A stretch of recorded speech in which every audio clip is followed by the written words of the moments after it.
Hello, once again, I'm Kori Chambers. This is Slip Rewind. It's all about great stories from the great state of New York. And who is at the side once again? It's me, producer Brianna Williams. All right, Brianna in the house. I'm in the house. We got all kinds of great stories to share with you today, including, this is, I'm not sure if you were working when this happened. It's actually from Christmas, but there's a follow-up after the story, and it's really fantastic. Okay. But it starts with this ice rescue. Ice rescue of a little boy who fell through the water on a pond. So this is the actual rescue that we're going to be talking about. But after this happened, the boy got to meet his rescuers after the fact. It's a great story. It is coming up. It's out of New York City area, so it's a good one. Nice. It's coming from Long Island, in fact, Suffolk County, so it's coming up. Great story. Also, on tap. Oh, you're going to like this one because it's from your favorite spot. Buffalo. Let's go. All right. I knew it had something to do with the Bills. Yes. So, look, it's a bittersweet moment for Bills fans as they say goodbye to the stadium. So our team out there doing a nice little piece about the last game at Highmark. People sharing some of their memories, when they met their loved ones, watching games, the whole thing. That is coming up, and that's a good one, too. And then I have one story. This is interesting. I think you'll like this one because it's about people finding a real passion a little bit later in life. Mm-hmm. This woman is doing a job I did not know existed. Caring for horses? Well, no, Oh. people care for horses. I know that. Oh. But yes, there are people that care for horses. That's not a unique job. But the way she's caring for horses and animals in general, I didn't know that this existed. And she kind of found her passion later in life. Her story is a good one. Yes. For animals? For animals. A masseuse. She's a masseuse for animals. Her story is out of Syracuse. It is coming up. But first, we have another story out of Syracuse involving the weather. Oh, snow. Oh. Let it snow. Have you seen some of these snowbanks that they are dealing with out in that area, upstate, Listen, central New York? They get pounded every single time. I always tell people, because I spent a lot of my life in Syracuse as well, that it didn't snow in inches, it snowed in feet. That's true. Right? That's true, You know this. Yeah, it that's snows true, yeah. in feet. And anyway, great story from our station in Syracuse. So let's hit it. This isn't the first time that Sandy Creek's Highway Superintendent Mike Kastler has seen snowbanks this high. I've been doing this for almost 20 years, so this is an old-fashioned winter. This is not unusual for Sandy Creek. It's unusual for some of the residents of Sandy Creek that haven't lived here that long, that don't have the patience to deal with the snow anymore. And Mike knew he needed some extra help to get this snow moved before more falls down. So he reached out to Oswego County asking for help. They only have 4 snow blowers, so they have to provide that coverage to cover the whole county. So I called them on Thursday and said, it looks like you need to put me on the schedule to get the blowers up here on Monday. And these are not blowers you can just buy at the store. The snow comes into this opening, turns, and lifts up over the top. And blows it out into the field or into a truck, possibly if we have a truck here, to get the snow away to make more room for more snow. And let's figure out how tall these banks actually are. When we put this yardstick in, we can see that it's almost just as tall as a yardstick, which makes sense why as to crews are out snow blowing the roads. They remove about 4 or 5 feet of snow from each side of the road, which gets the road back wide and people able to see to get out of their driveways. And a little patience from drivers and neighbors goes a long way. It doesn't help when you push the snow in the road. It's not my snow, it's not your snow, but when we go by and plow the road and then you push it in the snow, then we have to go by and plow it again.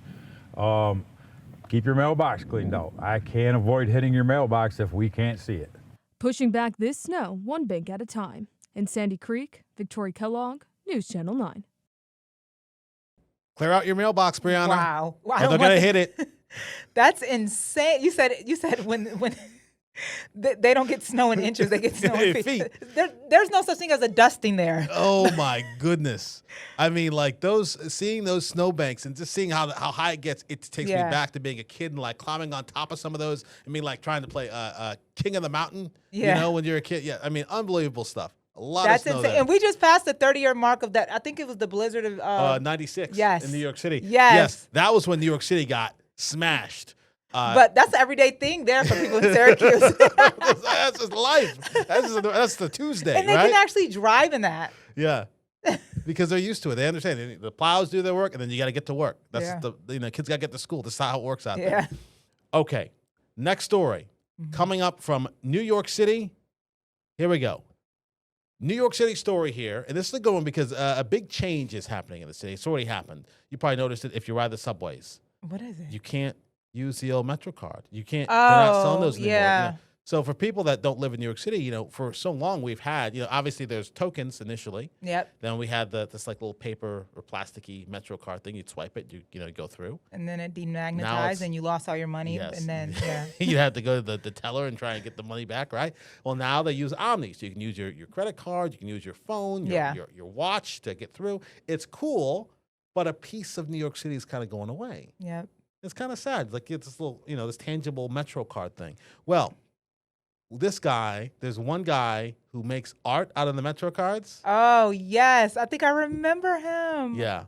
Well, Greg Mocker, who's our transportation guy, did a story with him as Metro cards are being phased out, and we felt like we should share it with you. I'm Greg Mocker in Manhattan, where there are big changes to the way people move around. You can't put money or buy a Metro card anymore, but it still has its uses. A pile of discards is more valuable when they're not available anymore. The Metro card has always been special to Juan Carlos Pinto. I feel like I'm holding a block of gold here. It's a box of Metro cards. How many more of these do you have? This is a special box, but I have like 10 bricks like that. He's putting up his pieces for a new show at Elan Art Gallery in Harlem. Here, I think she should come on the wall too. Yeah, let's put it right here. Give me. Yeah, I like that. Let's put a little bird too. Look closely. The portraits are mosaics of Metro card bits. Step back to reveal the full image. He's been picking up Metro cards from the ground for more than 20 years. My work is small, and I can keep on producing for the next couple of years.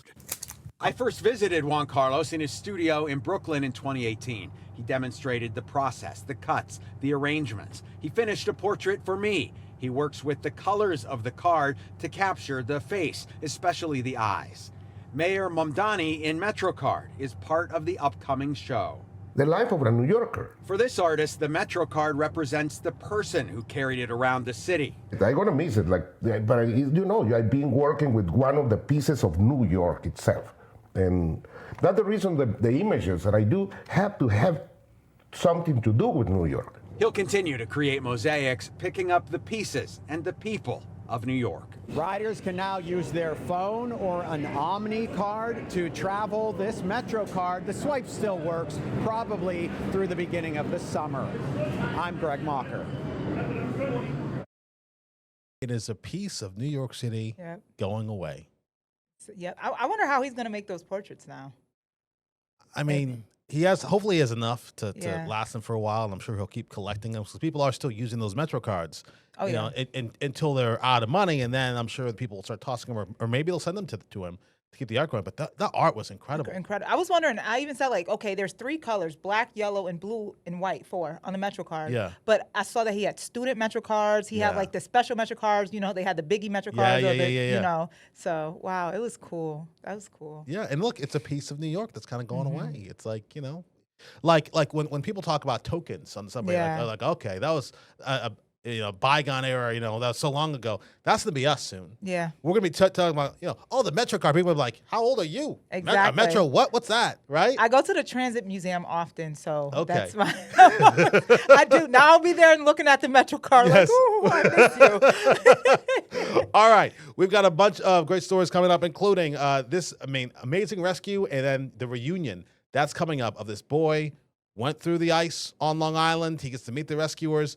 We're going to talk about that coming up. Also, let's go Buffalo. Let's go. Look at Yes, the we're gonna. best fans in the world. In fact, that's coming up. I think that's actually next when we come back from the break. We're going to go to Buffalo, hear from those fans who are saying goodbye to the Ralph? Is that what the people used to call it? Ralph or something? I don't know. There are all these different names for Highmark. So you're going to hear some of those names as well coming up right after this.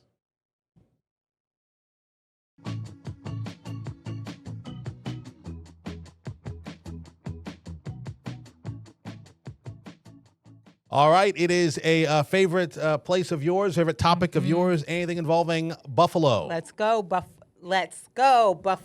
That's my cheer. All right, let's go, Buffalo, and let's say goodbye to Highmark Stadium.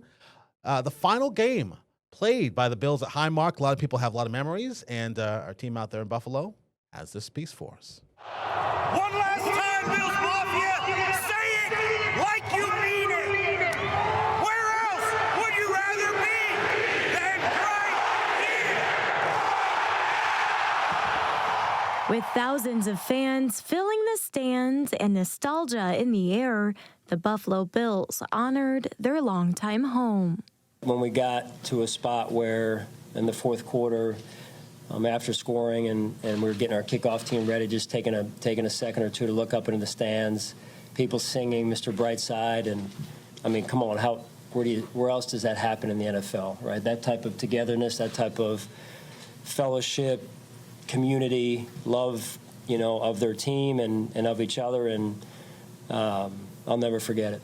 Next season, they'll begin a new era at the new stadium across the street. It's a remembrance of where we came from, what we stand for. We're a hardworking community. We put everything we got into it. We wear our heart on our sleeve. We care. Fans tell us the feeling inside the stadium was electric and emotional, as this building means so much for so many. I met the girl of my dreams here. My dad took me. I'm taking my son. This is generational. The Bills are a team that we live with, we die with. Rich Stadium, the Ralph, New Era, the Bills Stadium, and Highmark Stadium. It's been known by many names over the years, welcoming several generations of fans and players. I mean, these memories will never go away. They'll always be in everybody's mind. This is where my career started, and where my dreams came true, and the fans accepted us for coming in here and playing and being who we are. It's just been a lot of memories in there. It's the memories that are so strong, but those will never go away. The stadium might, but the memories are with us all. Reporting in Orchard Park, Hope Winter, News 4. Winter, make another appearance. Exactly. She has some great stories. She does, doesn't she? It's always Buffalo Bills. I noticed that. Well, I mean, so tell me this, because it feels like, because you've even said this before, like the whole community is just so behind the Bills. It's just so fired up about the Bills. It's so they even came together to like shovel out the stadium. Yeah. Like it's just I always say Green Bay and the Buffalo Bills, they have the craziest fans. And when I'm on the street and I see a Bills fan, I'm like, let's go Buffalo, and they go crazy. I just do it to get a reaction out of a positive reaction. Well, it's interesting, right? Because I wonder how much of that is because like here in New York City we have the Jets, we have the Giants, right? So you already have that like split of like the fandom is kind of split already. Then you have these two teams also that have not been great for a little bit, right? So I just wonder, or I don't know, like what is it do you think that makes that fandom just so much different? Maybe because they have one team. Yeah. And they all go to the same place to see that team play. Here it's like, okay, we have the Jets playing and the Giants play here. And it's just, and every time I see a Jets player, I'm like, that's how I am. Just like I am with Mets players. I'm Mets fans. And look, we have some really diehard, intense fans of Jets fans, intense, Giants fans. In fact, some Jets fans, you have to be loyal to sometimes to root for this team, the way they've been playing, right? But it's just, there is something a little bit different about that fandom. A little bit different. So, I don't know. All right. Another great story from the Cuse tonight. And this was one that I had mentioned to you because it's a woman who's doing something that I didn't realize was even a job. And it's not just caring for horses, which we all know is a job. Yeah. No, I did because I used to care for horses. Okay. I did. So that's why I was like, oh, is she caring for the horses? Yeah. But as a masseuse, did you know that there were animal masseuses? No, I didn't. All I did was clean their hoofs. And I know their teeth has to get shaven down because their teeth never stop growing. So I did not know that. Yep. And people abandon horses a lot. I so when I know saw that. the horse, it was kind of like, oh my gosh, did someone else abandon a horse? No, this is not a negative horse story. This is a great horse story, a great story about horses, great story about life, and really finding your passion a little bit later. Check this out. For as long as she can remember, animals have been a big part of Kenyorta Sliviak's life. These days, they're her career. Good boy. Kenyorta is a massage therapist for animals big and small, offering basically the same help many of us are looking for. Aches and pains, knees, hips, backs, those kind of things that as you get older become a little bit more ouchy, especially if you're less active or if you're laying around and then all of a sudden you decide you want to go for a run. Your body doesn't always cooperate with you.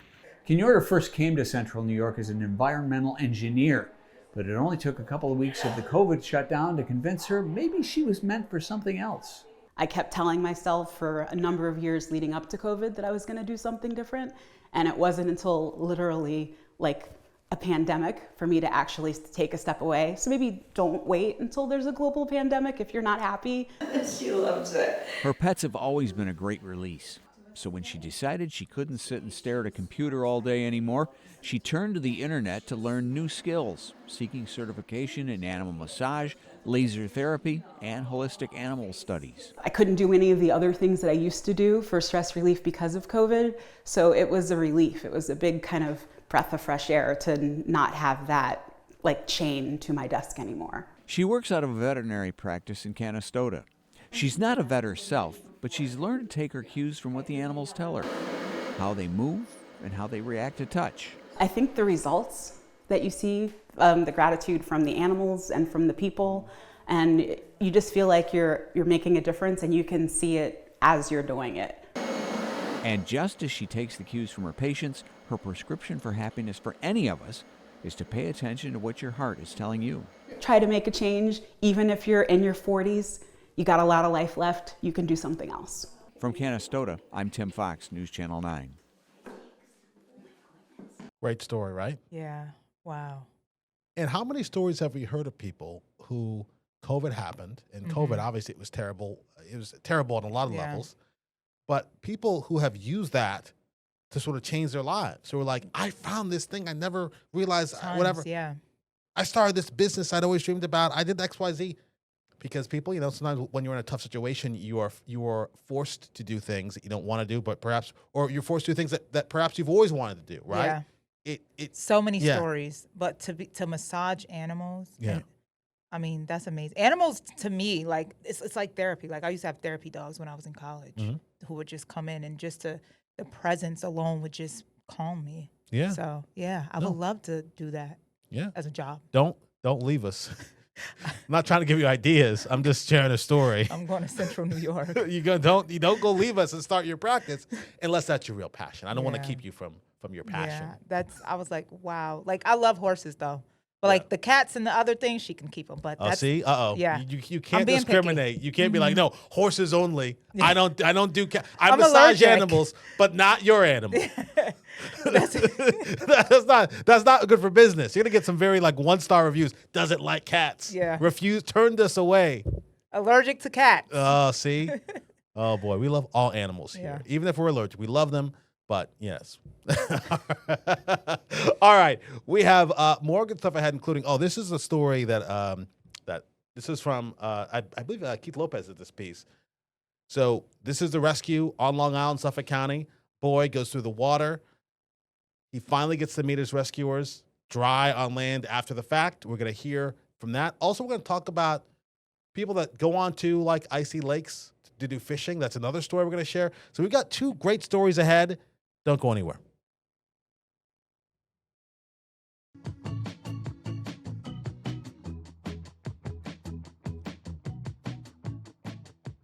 All right, so we're talking a lot about ice right now. Ice, ice, baby, as they say. I was going to say that.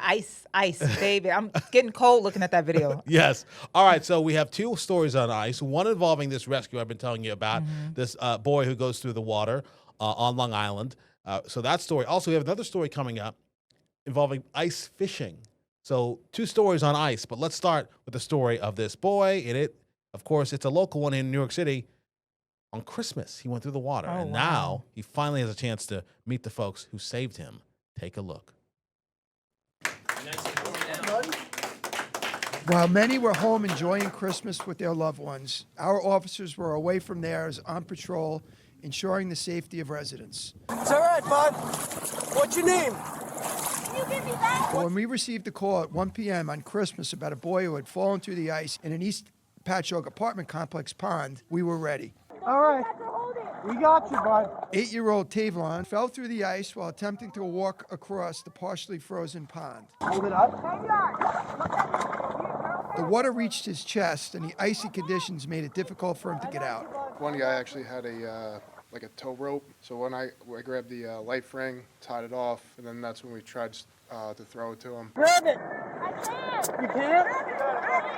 At one point, they got it right to him, but he was like, I can't hold on to it. At that point, I was like, I'm just going to go get him. That's when Sergeant got there. He was able to get on top of the ice, get across, and get to him. When I got to him, I actually fell through the ice, and I was able to stand. So I just grabbed him, and I started making my way to shore. Were you feeling scared? How did you feel? Scared. Fortunately, Tavion was not injured. I want to thank Officers Rizzo and Torelli and Sergeant Santillo for their quick and courageous response, especially on a holiday. Their actions ensured that the situation was handled safely and efficiently. While this story has a happy ending, far too often the ending can be different. It's important to remember to stay off the ice. How great is that hug? Yeah. That's he lived to give them a hug and tell them thank you. That's scary. And he's 8. Yeah. That's scary. Yeah, look, when you're that young, you're like, okay, ice, I can walk on it. And obviously he found out that he couldn't. Yeah. Right? So, man, what a story. Shout out to the sergeant who actually had to, he was on, all fours. Yeah. What is that called? A military crawl? Yeah, something like that, where you're kind of crawling. You know, they do that because it spreads out your weight. Oh, it does? Yeah, because if you stand up, think about all your weight's concentrated right, where your feet are. Whereas Yeah. if you lay out and you kind of crawl like that, your weight's spread out, and then the ice won't break as soon. Oh, yeah. So that's insane. Luckily, he made it out because a happy ending for that story. Yeah, and I wonder how cold it was. Well, it must have been cold. Oh, it because was Christmas. Well, Christmas also, Yeah. but look, like if the top layer is ice, Right. that tells you that it's warmer than 32 degrees, Yep. but it's not that much warmer. Yeah. Right? And when you're in water that cold, you get that hypothermia, it can mess with your muscles. Yep. You can't even you're like, oh, I can swim. No, if you're in water that cold, you don't have as much control over your facility. So I'm glad that little boy's okay. Yeah. Shout out to those officers. Yeah. And the sergeant. Really, really. Okay. Another story involving ice, but these are folks that actually like to go on ice and fish. And you were telling me that you've done this before, or you? Yes, I lived in Montana. You've done so many things. I lived everywhere. I lived in Montana. I did do ice fishing, set up the tent and everything. It's cool. All right, well, we're going to the capital region because ice fishing apparently is a big deal out there. I've never been ice fishing, but in Albany, that area, it's a thing, and there's some stuff you should know. So check this out. Right now, the ice is anywhere from 6 to 10 inches on the lake, which is safe for four-wheelers, for snowmobiles, for ice fishing shanties. I got a tour of Great Sacandaga Lake with local resident Bob Murphy, who says ice fishing draws people to the lake for more than just the catch of the day. Because it's the challenge, It's not like you go out there and scoop up a fish. You have to know what you're doing. You have to drill a hole. You have to clear the ice. You have to get the right bait. You have to have the right equipment. And that challenge brings visitors from far beyond the capital region. I met a kid from Philadelphia. I said, what are you doing here? He says, I'm looking for the big one. He lives in northern Philadelphia, and he comes up here for a week. Sometimes he sleeps in his tent all night. Sometimes he sleeps in his car. People come from all over. All our patrol cars are equipped with rescue discs and throw ropes. Fulton County Sheriff Richard Giardino says ice conditions can vary from place to place, which is why it's important to check as you go and use good judgment. One of the concerns is that the ice is not consistent. So it might be 3 inches here and 10 inches, half a mile from us. That's why deputies are urging ice fishers and snowmobilers to take extra precautions, including traveling with others, dressing in layers, keeping phones charged, and carrying ice picks in case you fall through. We urge people to use caution. We don't tell them, today's safe. We tell them how much ice is and use their judgment. Stay away from any tributaries or streams that come into the lake, because that's very thin in those areas. If you'd like to head out on a frozen lake and give ice fishing a try, you can head over to our website, news10.com, for a full map of ice fishing locations across the capital region.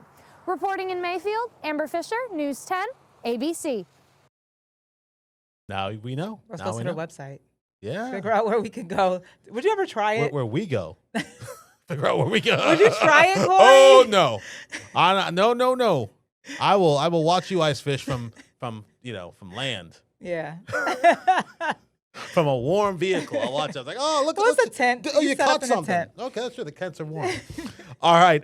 This was a good one. We had some good stories tonight. Yeah, that was fun. Yes. I liked them. Yeah. All right. Well, I guess we'll come on back. Don't go get your horse massaging degree just yet. We'll see you in a week. Thank you so much for being with us. This was fun. Have a good one.